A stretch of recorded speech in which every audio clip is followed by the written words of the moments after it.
ಮತ್ತು ಇದು ಸ್ವರ್ಣ ಕಪಿಲ ಅಂತೇಳಿ ಭಾಳ ವಿಶೇಷವಾದ ತಳಿ ಇದೆ. ನಮ್ಮ ದೇಶಿ ತಳಿಗಳಲ್ಲಿ ಒಂದು 204 ತಳಿಗಳಲ್ಲಿ ಇವತ್ತು ನಮ್ಮ ದೇಶದಲ್ಲಿ ಉಳಿದಿರೋದು ಬರೀ 34 ತಳಿ ಮಾತ್ರ. ಅದರಲ್ಲೂ ಸ್ವರ್ಣ ಕಪಿಲ ಅನ್ನೋದು ಒಂದು ವಿಶೇಷವಾದ ತಳಿ. ಅದ್ರ ಜೊತೆಗೆ ನಾವು ಹಳ್ಳಿ ಥರನೇ ಇಟ್ಕೊಂಡಿದ್ದೀವಿ. ಮತ್ತು HF ಅಂತ ಯಾಕೆ ಇಟ್ಕೊಂಡಿದ್ದೀವಿ ಅಂತ ಹೇಳಿದ್ರೆ ನಮ್ಮಲ್ಲಿಗೆ ಸಾವಿರಾರು ಜನ ಬರ್ತಾರೆ ಇಲ್ಲಿ.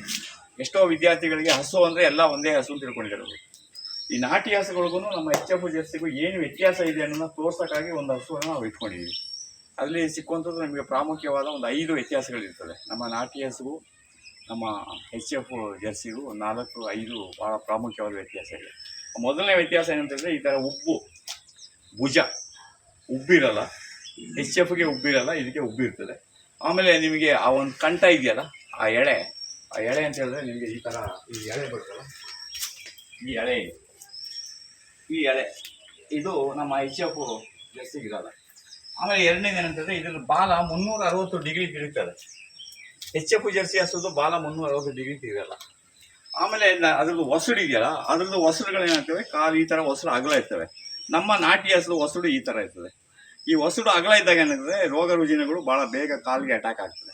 ನಮ್ಮ ಇಲ್ಲಿ ದನಗಳು ಅದು ಅಟ್ಯಾಕ್ ಆಗಲ್ಲ. ಮತ್ತು ಎರಡನೇದು ನಾವು ಹಸು ತೊಪ್ಪೆಯಲ್ಲಿ ಇವಾಗ ಏನಾಗ್ತದೆ, HF ಜರ್ಸಿ ಹಸು ತೊಪ್ಪೆ ನಿಮಗೆ ಪಿಚ ಅಂತ ಇರ್ತದೆ. ಇದರಲ್ಲಿ ಎಳೆಯಾಗಿರ್ತದೆ ನೋಡಿ. ಪ್ರತಿಯೊಂದು ಎಳೆ ಒಂದು ಲೇಯರ್ ಆಗಿರ್ತದೆ.